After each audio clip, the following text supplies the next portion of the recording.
Welcome to our new series, YS3 Chef, where we take you with us to meet some of the best chefs in the world as they show us where to eat in their city.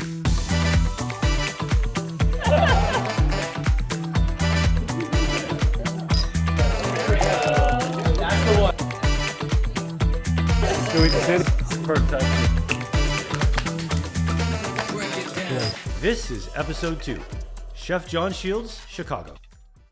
Hey everyone, I'm Layla. I'm Adrian. And this is S3. We're here with the newest 3 Michelin-star chef in America, Chef John Shields. Congrats on your 3rd star. Thanks. Thanks so much for spending the day with us. We're pumped.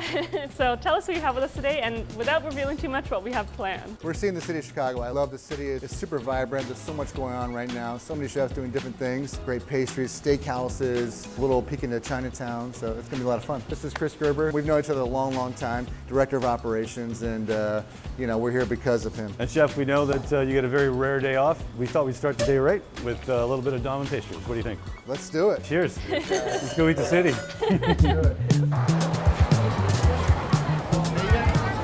With lines that stretch around the block at opening, we decided to take the party back to Chef John and Chris.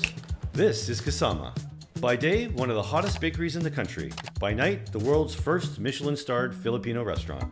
I am Jeannie Kwan. I'm Tim Flores, and we're the chef owners of Kasama here in Chicago. During the day, we do a cafe and bakery with about 25 to 30 different pastries, French American, some Filipino influence, and then we have our savory menu, our take on modern Filipino dishes. Filipino food is my mom's cooking. So from the daytime, casual Filipino rice plates to our breakfast sandwich. And then at night, it's all modern takes of her food for a 13-course tasting menu. How many orders do you guys have today? We hit about 180 orders in our first half hour, so we got a crazy line outside right now. Well, I do about 500 to 600 throughout the course of the day. We got our goods, our pastries to go. We're gonna go meet Chef John. The famous breakfast sandwiches, hash browns, egg and cheese, some pork sausages. They're truffle croissant with sugar and truffle on top. They're banana tart, an ube tart, some beautiful bites of foie gras, ham and cheese, and smoked salmon. Oh, that was really good. Yeah, that's pretty good. It's really good. So at one point, we had a lease ready to be signed, and the landlord pulled the plug. Now we were like, maybe this is not going to happen. We were down, 20 plus grand, and our business partner now was like, why don't you go back to Chicago? Spent one day here, literally, I know it to this day. Walked in, I was like, holy shit, this is it, for sure. Yeah, this thing's sick. That's good. The sugar on top adds such a nice texture, but it's aerated and puffy. The foie. Oh, that is decent. That's good, yeah. Wow. I mean, I kind of get the hype. Oh yeah.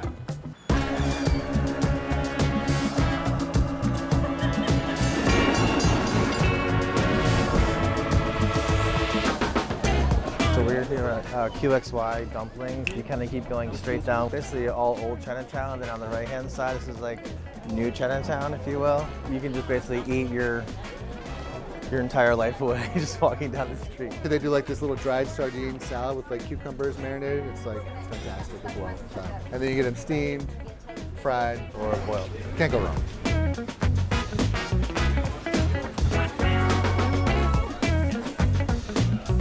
How's this shot? Is this okay? Is this a good shot? 3 dumplings. Chris, what are we getting? We're gonna do Wagyu beef with the truffle. Lamb coriander comes either steamed or fried, so we're gonna go fried with that one. And then the pork dumplings, we'll do pork and cabbage, and we'll get those boiled. To break it up a little bit, we're gonna do the pig ear salad with chili oil, seaweed salad, and a little kimchi. Thank you. We're getting 3 of those plates. Yeah! That's literally probably one of the most famous burgers in the country, certainly in the city. Which is weird, I mean. Was it like you always wanted to make something like that, and or it just happened? It just happened, well, we had Loyalist, and I was trying to figure out what am I gonna do with Loyalist. Ocean was kind of at the top of their game in the burger world of Chicago.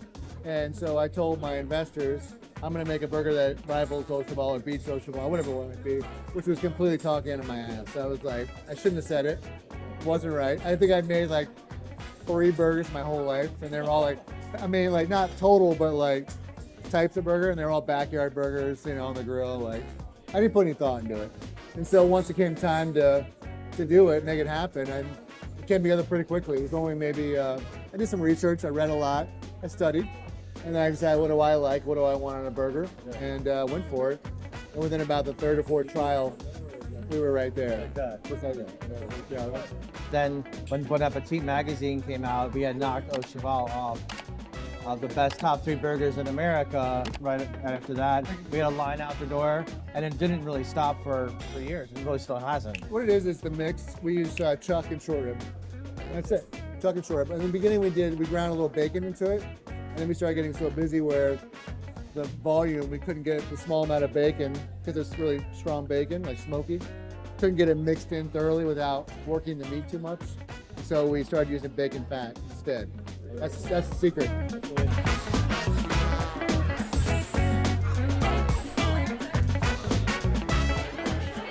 So how I do it, I lean them up against here. I make a little blowhole for the steam, and I get the steam out. But not enough, but you don't want to lose all the juices, right? You know what I'm saying? That's how you do it. I don't know if you can beat those. Just a really nice lamb grind with coriander, a bit of mint, I think, in there, and like really nice crisp on top. That's a great dumpling. Okay, so this next place is fully booked for the next few months. We managed to get them to open up a bit early for us. They're gonna give us a bit of a tour, some few bites in the kitchen. Oh wait, where's Layla? Oh, there you are. Finishing the sweetbreads. No, make her chicken McNuggets. Yeah. There we go, that'll be fine. We're here at Asador Bastian. Doug Saltis is the chef, doing a really cool concept, sort of combination of grilled meats, the idea of the South American way of grilling meats with Sebastian beans, some iconic dishes from San Sebastian. People think of Chicago as a steakhouse town, and to me, this is the best steakhouse in town. Oh my God. We wanted to make sure we had a collection of beef that was the best in the world. To complement that, our seafood program, we wanted to make sure that even if you're not looking for a steak, you can have some of the best array. So today we have some campaneros, spider crab, blue lobster, spiny lobster, some gambas royale, some carpet clams. Fortunate to have some of these great French oysters in today. So a real treat for us, rarely seeing the States. Chef, you want to open some oysters? Thanks again. Before we ever had Smith or Loyalist, I knew the name Doug Saltis, and he was just known throughout the country. And so the fact that he's here in Chicago, it's like, it's the real deal here. It's a little bit maybe smart, a little bit crazy, a little bit, like fuck, let's just do it. Cut that out. Oh yes. Bang! Oh my gosh. So all that roll going into that. You mix it back in. Yeah. So that it's like, when you go and get like that kind of imitation crab roll, pop rocks, and sushi place, it's kind of like that. Yeah, so it's like this, and then we just you rock the head off. Uh-huh. And this is what we want. The heads are like gold for us. Yeah. Yeah, and you stuff it with all that meat and all the roe and all the brains back inside. No cholesterol. No. I only eat with seafood. How are you doing, Doc? Seafood. What kind? Crab, brains, roe, everything. Yeah, I'll see you back in about 2 weeks. Habaneros, the real jewels of the sea, humongous. All that juice you can see in the head here, all the dark juice here, they kind of squeeze. We'll share that with some sherry and stuff like that a little bit. Seen some guys in Madrid kind of cut a little hole in the head here. We had somebody as talented as Chris Gerber in the room. We go in there and just kind of make your own emulsion right there. He'd make an aioli in front of the guests, you know. Would you like a Chiron? What would you like on that? I can do a sauce Chiron. I can do a few classic applications to it, you know. You're doing your dance. You're doing your dance. Right. Camera's rolling on this guy here. Oh, there we go. There we go. That's the one. That's the one. Keep it going.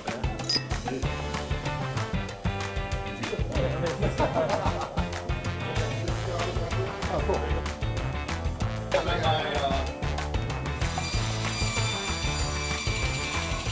One of our specialties is vaca vieja, so older beef, right? So this is a 7-year-old cow that we're gonna cook real quick, and this is from a 10-year-old cow.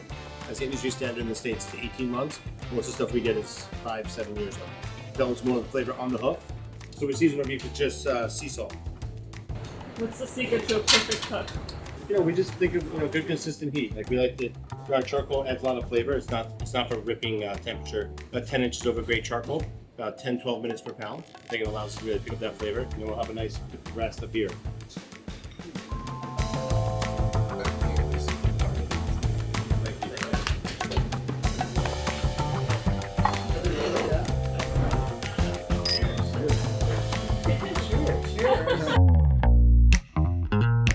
we're back in our neighborhood here. We're at Elske. David Posey, Anna Posey opened a place named after love. They're doing some of the most innovative food, I think, in the city.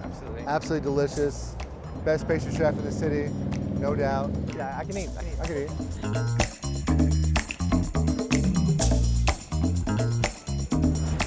Hey, Oh my God, hi.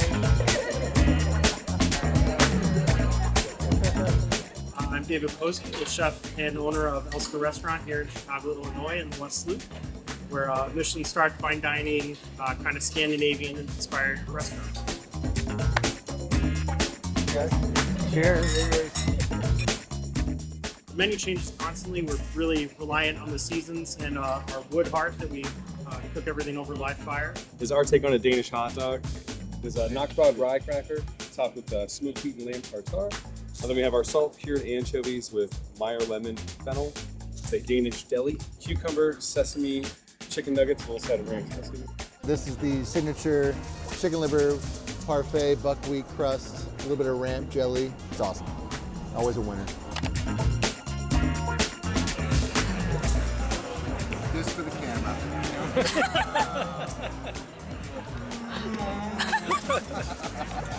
Weirdo. Oh, I got a piece of advice for young chefs. Don't do it. No. Being patient. I think it's one of the biggest thing. I think putting in time and really allowing the process to work itself out and not always worrying about what the outcome's going to be and kind of being present in the moment. When you put your expectations out of the way and you just kind of dream, something great will happen out of it eventually if you're willing to wait. This business is it's a blue collar business, and I think it's always been that, and I think it's been elevated. We want to glorify it, but at the end of the day, it's a pretty tough place to be, and so be patient. That's it. Hello. Cured tuna, a little smoked tomato, natto underneath, some sunflower seeds, and marigold. A yeasted pea pancake, a little smoked trout in there, cranberry beans, and topped with fennel salad. Subtle, light, beautiful flavors. Love this.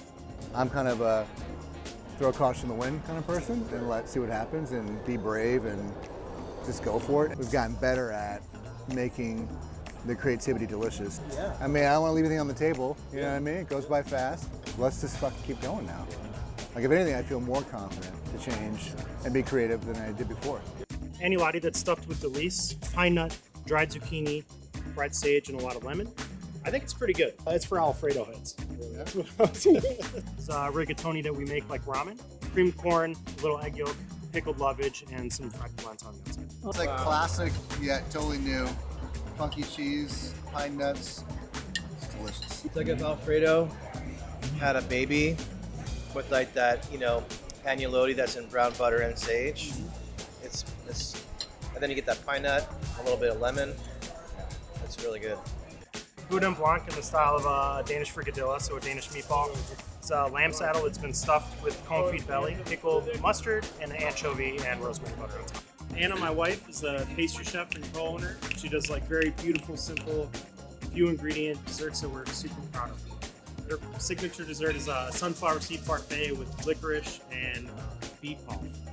Meringue shell filled with vanilla skyr and raspberry sorbet. We have a conch silk sponge cake with sea buckthorn sherbet and gate toast. Our tasting dessert, a comfort panna cotta with blueberries, blueberry boba, and lavender granita. Plum sorbet with lemon verbena and a bit of marigold. Our chocolate dessert, milk chocolate custard with salted blueberry and black garlic caramel. Pretty excited about this one, which is sea buckthorn, a little bit of coffee, and Danish ground cheese. We started the day with pastries. We ended the day with pastries. It's perfection. Yep. The day's not over. That's true. Couple burgers, you know. Let's go have like a last drink. One little toast off for a crazy day. You know, a lot of Chicago sports bars and whatnot like to hang pictures of sports figures that come into the restaurant, or politicians, actors. We had Thomas Keller and Daniel Boulud come in. I cooked them an omelet. That was like my test to see if I get a job working for them one day. They said it was perfect. I got the job, and now we have their picture hanging here in the restaurant. Last stop of the evening. Thank you so much for spending the day with us. What an absolute honor and pleasure for showing us your city. Thank you.